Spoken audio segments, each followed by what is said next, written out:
दोस्तों आज का जो है वीडियो है ये ग्रीष्मकालीन मक्के खेती का भाग 2।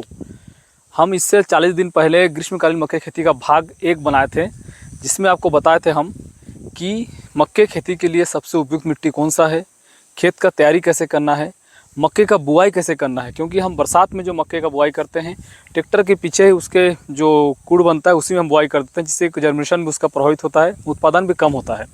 लेकिन ग्रीष्मकालीन मक्के का खेती में हम अलग तरीके से बुआई किए थे। आप वीडियो जाके देख सकते हैं, जिससे कि आपका एक एक दाना निकलता है और उसमें आपका अंकुरण भी अच्छा होता है और उपज भी आपका बढ़ता है। साथ ही साथ आपको बताए थे कि बुआई के समय कौन कौन सा पोषक तत्व देना रहता है और सबसे अच्छा किस्म कौन है, किस किस्म को हम बुआई किए हैं। लेकिन आज जो दूसरा भाग है इसमें हम आपको बात करेंगे खरपतवार नियंत्रण। देखिए मक्के का जो अभी देख सकते हैं इसमें खरपतवार पूरा मर रहा है, घास, इसमें हम दवा स्प्रे कर चुके हैं। तो कौन सा दवा इस्तेमाल किए हैं उसके बारे में बताएंगे।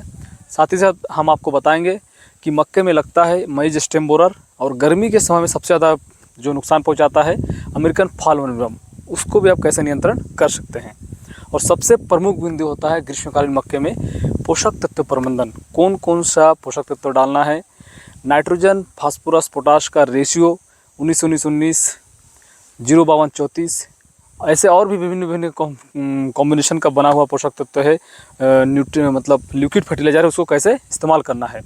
साथ ही साथ मक्के का पौधा को बहुत तेज़ी से बढ़ाना है हमको, क्योंकि समय कम रहता है। अगर डाउन एक बार हो जाता है जो पौधा, वो नहीं बढ़ पाता है। तो उसके लिए हमको सल्फ़र का इस्तेमाल करना है। कौन सा सल्फ़र सबसे बेस्ट है, एक तो लिक्विड आता है और एक होता है दानेदार, तो उसमें से कौन सा। दोस्तों अगर आप भी मक्के का खेती किए हैं और अभी मक्के का पौधा आपका 30 से 35 दिन है या तो 40 दिन है और वो बढ़वा नहीं हो रहा है, तो यह वीडियो आपके लिए बहुत ही महत्वपूर्ण है, बहुत ही उपयोगी है। इसीलिए वीडियो को शुरू से अंत तक देखते रहिएगा। चलिए वीडियो शुरू करते हैं। मैं हूं नवीन और आप देख रहे हैं किसान ऑफिस। दोस्तों सबसे पहले हम बात करेंगे खरपतवार नियंत्रण के बारे में। खरपतवार देखिए ग्रीष्मकालीन मक्के में क्या होता है कि जब मक्के का बुआई कर देंगे, मक्का अंकुरण हो जाएगा, उस समय आपको खेत में खरपतवार नहीं दिखेगा। मक्का लगभग 4-5 पत्ती आ जाएगा तो धीरे धीरे खरपतवार बढ़ने लगता है। और जैसे जैसे हम इसमें पोषक तत्व हम जो दिए हैं, पोषक तत्व का इस्तेमाल करते हैं, पोषक तत्व देते हैं जो मक्के के पौधे के आसपास, वो उसको अवशोषण करना शुरू कर देता है और बहुत ही तेज़ी से बढ़ने लगता है। तो उसका रिजल्ट कब दिखता है हमको, 30 से 35 दिन में दिख जाता है कि पूरा जो खेत है खरपतवार से, घास से भर जाता है और हमारी फसल को नुकसान पहुँचाना शुरू कर देता है। इसी 30 से 35 दिन की अवस्था में हमको खरपतवार नियंत्रण करना बहुत ही ज़रूरी होता है। उसके पहले अगर दवा का इस्तेमाल करते हैं तो क्या होता है कि घास कम रहता है, तो आपका दवा व्यर्थ हो जाता है। और 30-35 दिन में करेंगे तो जितना घास निकलना रहेगा निकल जाता है, उसको हम दवा स्प्रे करते हैं तो पूरा घास मर जाता है। तो सबसे बेस्ट दवा कौन सा है, मार्केट में आपको बहुत सारा एट्राजिन जो 50% WP होता है, बहुत सारे ट्रेड आपको कंपनी मिल जाएगा। लेकिन जो बायर कंपनी का एक दवा है जो कि किसान द्वारा सबसे ज़्यादा प्रयोग किया जाता है, इसका नाम है लॉडिस। ये एक प्रकार का सिलेक्टिव हर्बिसाइड है। सिलेक्टिव हर्बिसाइड इसलिए है क्योंकि देखिए मक्का जो पौधा है, मक्का पौधा को कोई नुकसान नहीं होगा। कई किसानों का मन में ये अफवाह रहता है कि हम अगर इस दवा का इस्तेमाल करते हैं तो क्या मक्का भी मर जाएगा। मक्का बिल्कुल नहीं मरेगा। मक्का में उगने वाला जो घास है वो घास मर जाएगा। जैसे कि आप देख सकते हैं पीछे देखिए पूरा खेत में मक्का फसल को कोई नुकसान नहीं हुआ है, सिर्फ घास ही मरा है इसमें। तो ये जो दवा है ये आपका आधा किलो का है। देखिए तो आधा किलो दवा अगर लेते हैं आप, तो आधा किलो में क्या होगा कि 6 टंकी बनेगा। इसको पूरा घोल लेना है। 3 प्रकार का दवा होता है इसमें। एक तो होता है एट्राजिन 50% WP जो मेन घास मारने का दवा है मक्के फसल में। लेकिन इसमें जो पाया जाता है, देखिए टेम्बोट्रियन एक्टिव 34%, 34.4%, टेम्बोट्रियन एक्टिव 34.4%। ठीक, ये क्या करता है कि एक प्रकार का ये सर्फेक्टेंस है जो कि हम दवा का इस्तेमाल करते हैं, और तेज़ी से पौधे के सभी भागों में पहुंचा देता है। जो घास होता है, जैसे कि मान लीजिए मैं आपको दिखा रहा हूँ, ये घास है, तो जब इस्तेमाल करेंगे तो क्या करेगा, इसके शरीर के सभी भागों में पहुंचा देगा और पहुंचाने से जल्दी से घास मर जाता है। ये उसी का काम करता है। इसमें जो पाया जाने वाला जो तत्व है टेम्बोट्रियन एक्टिव 34.4%, ये जो एट्राजिन 50% उसको शरीर घास के सभी भागों में पहुंचा देता है और तुरंत उसको मार देता है। इसका इस्तेमाल जब आप करेंगे तो लगभग आपको 6 से 7 दिन बाद रिजल्ट आना शुरू हो जाएगा और 10-12 दिन में पूरा आपका खेत का घास मर के नष्ट हो जाएगा। अगर हम प्राइस का बात करते हैं, देखिए इसमें लिखा तो हुआ है 1000 रुपया, लेकिन आप दुकान में जाएंगे तो आपको लगभग ये 800 रुपये के आसपास में मिल जाएगा। आपको थोड़ा कम करना है, बताएं इतना रेट हम नहीं दे पाएंगे भैया, तो 800 रुपये के आसपास में यह दवा आपको मिल जाएगा। कहीं कम ज़्यादा भी हो सकता है, इसका अलग अलग जगह पर अलग अलग रेट रहता है। तो दोस्तों ये तो हो गया खरपतवार नियंत्रण के बारे में। अब हम बात करेंगे कीट नियंत्रण, जिसमें कि मेजस्टेम बोरर तथा अमेरिकन फॉल मिल्डे, इसको कैसे नियंत्रण करना है। दोस्तों मक्के में क्या होता है कि जैसे ही मक्का पौधा 4-5 पत्ती आना शुरू होता है, उसी समय क्या होता है कि कीट का आक्रमण शुरू रहता है। जो मुख्य जो कीट होता है, एक होता है मेजस्टेम बोरर और दूसरा है अमेरिकन फॉल मिल्डे। अगर मेजस्टेम बोरर लगा है तो आप दवा किसी भी एक इंसेक्टिसाइड का, लार्विसाइड का इस्तेमाल करेंगे तो नियंत्रण हो जाएगा। लेकिन अगर अमेरिकन फॉल मिल्डे लगता है तो वो आपके मक्का फसल को पूरी तरह से नुकसान पहुँचाता है। अभी अगर इग्नोर कर देते हैं तो पौधा को पूरा खा के साफ कर देगा, और एक आध बार कोई हल्की दवा का इस्तेमाल करते हैं तो उसके प्रति वो रेजिस्टेंस पैदा कर लेता है, और फिर मक्का पौधा जैसे बढ़ते रहेगा, भुट्टा आएगा तो भुट्टा को भी यह नुकसान पहुंचाता है। इसीलिए आपको इसको अच्छे तरह से नियंत्रण करना है। अब नियंत्रण कैसे करना है, सामान्य रूप से अगर दवा का इस्तेमाल करते हो यहाँ नियंत्रण नहीं होगा। इसमें आपको एक साथ 2 दवा का इस्तेमाल करना है और दोनों को अलग अलग तरीक़े से इस्तेमाल करना है। तो चलिए उसी बारे में हम बात करेंगे। सबसे पहले आपको क्या कर लेना है कि फिप्रोलिन 5% SC, जो कि आपका मिल जाएगा, आपको पाउडर रूप में मिल जाएगा। रीजेंट जो बायर कंपनी का एक दवा है, रीजेंट नाम से, बहुत ही फेमस दवा, देखिएगा धान में इस्तेमाल करते हैं इसका। दानेदार इंसेक्टिसाइड है, उसको क्या करना है, आपको खेत में छिड़काव कर लेना है। 1 एकड़ में 5 किलो रीजेंट, अच्छे से ध्यान से सुनिएगा, 1 एकड़ में 5 किलो रीजेंट छिड़काव कर लेना है।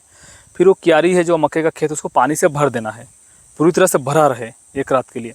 और जैसे ही भर जाए उसी समय आपको क्या करना है, एक दवा और लेना है जिसका नाम है कोराजिन, जिसमें कि क्लोरेंट्रिनिलीप्रोल 18.5% SC केमिकल पाया जाता है।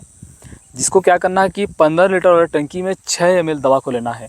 मतलब 1 लीटर पानी में 0.4 ml, 1 लीटर पानी में 0.4 ml कोराजिन को लेना है। पानी जब भर जाएगा तो कोराजिन को ऊपर से पत्तियों पे स्प्रे करना है। इससे क्या होगा कि जैसे आप रीजेंट का इस्तेमाल करेंगे मिट्टी में, तो जो अमेरिकन फॉल मिल्डे वो क्या करता है कि दिन के समय जड़ में छुपे रहता है। तो दवा छिड़काव करके पानी से भर देंगे तो वो ऊपर आ जाएगा और पत्ती के ऊपर आएगा। पत्ती के ऊपर जैसे ही आएगा तो ऊपर से हम कोराजिन का स्प्रे कर देते हैं, तो उससे उसके शरीर में लग जाएगा, तो ना तो नीचे जा पाएगा ना तो ऊपर जा पाएगा। उसके शरीर में अगर इंसेक्टिसाइड एक बार टच हो जाता है तो 100% कि वह मर जाएगा। इसी तरह से आप कीट का नियंत्रण कर सकते हैं। बात करेंगे बहुत ही मुख्य विषय पे, जो कि आपका मक्के पौधा का बढ़वार के लिए है। क्योंकि पौधा जब तक अच्छे से बढ़ेगा नहीं, अच्छे से स्वस्थ नहीं होगा, तो उपज भी अच्छे से नहीं दे पाएगा। तो जैसे आपका मक्का तो लगाने टाइम हम क्या किए थे कि DAP और पोटास का इस्तेमाल करके बुआई किए थे, ठीक, बुआई कर लिए। अब जैसे 30-35 दिन हो जाता है तो ठंड के समय में क्या होता है, हम बुआई जो करते हैं दिसंबर जनवरी में, तो धीरे धीरे बढ़ता है। इसी चलते हमको 30-35 दिन तक इंतज़ार करना है। जैसे 30-35 दिन हो जाएगा आपका मक्के का पौधा, तो उस समय क्या करना है, आपको सबसे पहला काम है, देखिए ध्यान से सुनिएगा, यूरिया आपको 1 एकड़ में 30 किलो यूरिया लेना है, ठीक। और उस 30 किलो यूरिया में आपको मिलाना है 5 किलो बेंटोलाइट सल्फर।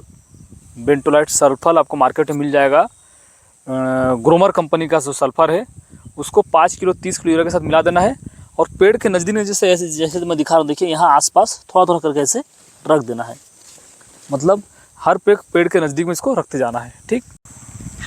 दोस्तों इस बिंदु में हम जो बात किए पोषक तत्व प्रबंधन के बारे में, जिसमें हम बताए हैं कि मक्का पौधा जब 30 दिन का हो जाए तो आपको यूरिया के साथ आपको मिला देना है बेंटोलाइट सल्फर, उसका इस्तेमाल करना है। तो इसका काम क्या मैं आपको बताने वाला हूँ। देखिए यूरिया को जो हम इस्तेमाल करें, यूरिया में पाया जाता है आपका 46% नाइट्रोजन, जो क्या करेगा, आपका जो पौधा का वेजिटेटिव ग्रोथ, मतलब पौधा को हरा भरा करेगा और तेज़ी से बढ़ाएगा। हम साथ में जो सल्फर दे रहे हैं बेंटोलाइट सल्फर, इसका काम क्या होता है कि जो पोषक तत्व हम पहले से इस्तेमाल किए हैं, चाहे अभी कर रहे हैं, तो ये क्या करेगा कि सल्फर का जो काम होता है कि जो पोषक तत्वों को अपटेक करता है, जो भी हम पोषक तत्व इस्तेमाल किए हैं उसको अपटेक करेगा और पौधों को पहुंचाएगा। तो ये तो काम होगा पहला काम। इसके जस्ट 7 दिन बाद आपको क्या करना है, NPK 19-19-19, मतलब नाइट्रोजन 19%, फास्फोरस 19% और पोटास 19%। ये लिक्विड फॉर्म में, ये मतलब लिक्विड फर्टिलाइजर है, लेकिन रहता है लाल रंग के दानेदार टाइप के दिखता है, चीनी शक्कर जैसे दिखेगा आपको। इसको क्या करना है कि एक टंकी में 50 ग्राम NPK 19-19 को घोल करके आपको खेत में इस्तेमाल करना है। अब 1 एकड़ में जो भी लगे, 4-5-6 टंकी जो भी लगे, आपको अच्छे से मक्के पौधा को भिगा देना है। ये हो जाएगा काम।